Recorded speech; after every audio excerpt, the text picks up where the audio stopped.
March 1st, 2023. I want to discuss tonight the interview that was held yesterday on the with FBI Director Christopher Wray, addressing a lot of issues I think a lot of us have had concerns about. And let me say that in general, although it was a very professionally delivered performance, I think in many areas it lacked candor. Let's just put it that way. And I'm going to kind of get into some of what happened and I think my reactions to it, which is what this is about. If you probably haven't seen it, some of you probably haven't seen it, most maybe. But the first of all, I think, one of the questions that kind of was addressed was the issue of the idea of a disparity between the way, let's say, certain liberals are being treated and the way conservatives are being treated. And for example, one of the things that came up first was fairly early on, was the FBI raid on former President Trump versus the way that President Biden has been treated. For instance, in the Trump raid, out of nowhere, one morning, the FBI showed up with many agents armed with M4s, and a large team goes in there to search the premises. They won't even let the president's lawyer accompany them to see that certain privileged material is not taken. They ignore all those procedures, and I'm being a little harsher here in my statement than what Bair was in his interview. But the point is, he's presenting this like, well, this is just the way we do it. This is a standard procedure. And, that this guy, was Trump, he was just not as cooperative as we wanted. So this is what we had to do. While obviously, other than the standard sidearms that FBI agents routinely carry while on duty, why would any other weapons be necessary? After all, the facility was guarded by the Secret Service, and it's unlikely anybody's going to provide violent resistance. This just kind of shows you what I mean by being less than candid. Whereas in the case of, and of course this was broadcast all over the news immediately. Whereas in the case of President Biden, the entire incident and issue, while it had been under investigation, was kept secret until after the election, the congressional election. Big difference there, right? And so this kind of shows you why that's where I'm laying down the law here and say this is not being candid. But if you like these videos, please give me a like. It helps with the algorithm, and subscribe if you haven't already. We appreciate all subscribers. Well, anyhow, so that's just one example. The other issue that came up was the Hunter Biden laptop, which they'd had for some time before probably about a year, I think it was, before the 2020 election, and of course, he and the FBI stood by while 51 former intelligence officials had described it as being probably Russian disinformation. Yet the FBI knew and had it and examined it and knew it wasn't Russian disinformation, and yet they let that go unanswered. And of course, they use the normal thing as well. We can't discuss any investigation while it's in progress. But after all, here's a situation where this was a key issue potentially in the election, and the people are being misinformed by both one of the candidates, Biden, and by these 51 officials. And by the way, the FBI is kind of an intelligence organization too. Particularly, they are responsible for counterintelligence. They're the ones that's examining the Chinese balloon debris, right? So, I think that's, again, very disingenuous to say that, well, we couldn't say anything. I think we could have said, well, our best information is that it's not Russian disinformation, but we won't say anything more about it or something. But no, they let that stand.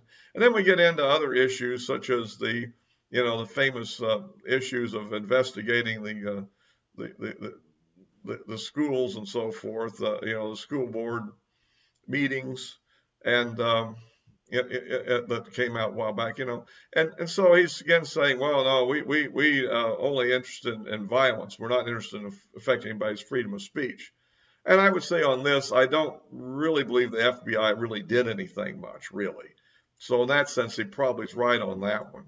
I mean, and it's possible there were cases where somebody did get rash and make some kind of a threat, and it might got them investigated. So I understand that. But then we get another issue, which I think is kind of important, is the way they conduct themselves. And for instance, there was a pro-life activist in I think Pennsylvania who there's a law which basically has to do with people who basically try to block people getting into abortion clinics. Okay, like that was passed back in the early 90s, I think, back during a lot of protests where people actually had tried to block access. Well, at any rate, this thing has some potentially serious penalties to it too. What happened here? The guy was merely protesting, and somebody got antagonistic with him, and there was a minor scuffle, and nobody was actually seeking access for the procedure was actually blocked from the thing. Yet nonetheless, this guy is arrested and put on trial for it. By the way, he was later acquitted, by the way. And the feds rarely lose a case, so they obviously were kind of reaching on this one. But anyhow, no, they show up to his house in the morning with troops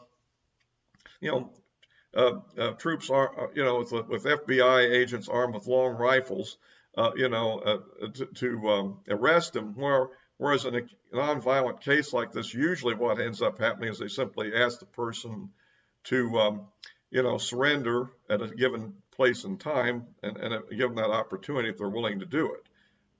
And so that's just another example of a big asymmetry.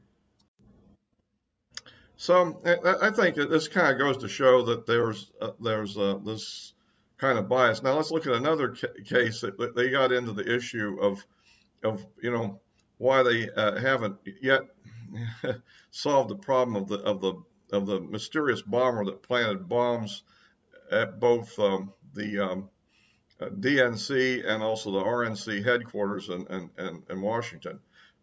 And of course, he does a normal thing that we have a really top team that's been really focused on that for all this time, and yet we've still yet to get there. And there are other suspicious things about that case if you get into it. At any rate, so it's kind of interesting there. But I guess what can you say about that one at this point? But another issue that I thought was where he was being less than candid was when they got into the issue, were there any FBI agents or informants or other assets in the crowd on January the 6th? And of course, the inference from many of the conservative people is that there was actual instigation of the riot, potentially by people. And we know that things like this have been done before, this kind of quasi-entrapment moves. Well, at any rate, of course, he responds to this basically by saying that, well, that he can't really comment on these kind of issues. And he's asking, well, is this classified? So, well, it's law enforcement sensitive. I mean, he can't comment after 2 years on an event that's over with. I mean, seriously? I mean, at least if there weren't any assets in there, I think you could say, well, there were none, or if or if they were, they definitely weren't agents, and they weren't particularly authorized or ordered to be in there, or something to that effect. I mean, no, he can't comment, which leads us all to believe, yes, there really were some in there, right? But it goes on and on like that, and I think.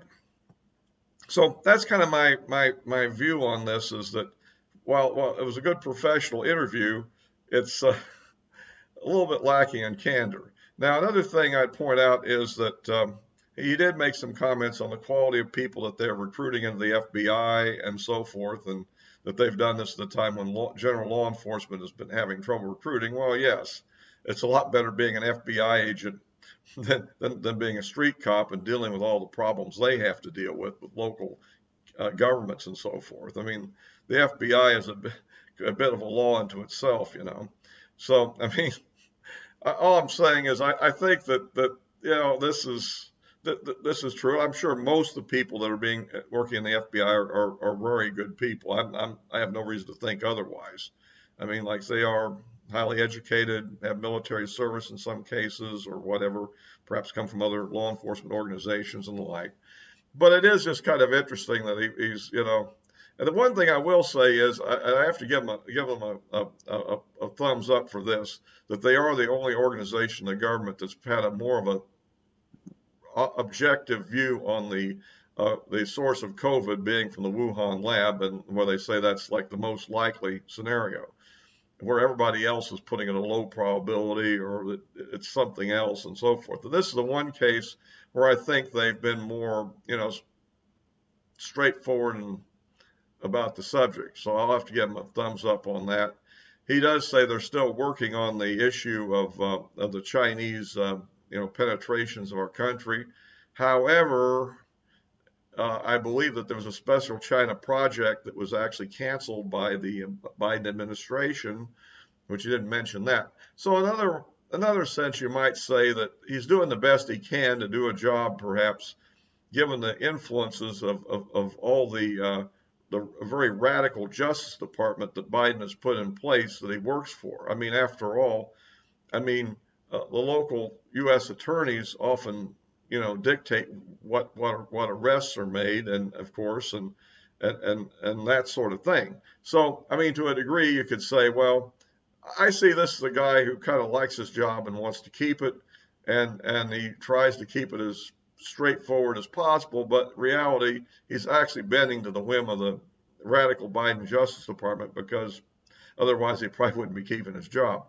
At least that's kind of the way I see it. I'm not really trying to trash the guy, but I really do think it'd be good if we had a stronger and a little bit more independent person there. And while he says that they look at everything objectively and without any political influence, I mean, what about this Peter Strzok, and what about the deputy director that they had back during Trump? I mean, it's pretty obvious that they were going after Trump on the flimsiest of excuses, and if the same evidence had been there for Biden, they wouldn't have done it. There is a clear bias, and I think that's why I'm saying there's being a bit on the less than candid about it. So at any rate, that's kind of my review of his interview on Fox News on the evening of February 28th. And so at any rate, that's kind of it for now. By the way, as always, I'll be posting this on Rumble, and of course the addresses of my social media accounts are in the description below. And of course, I tend to post fairly frequently on Twitter. So I'll bring this to a close now, and until next time.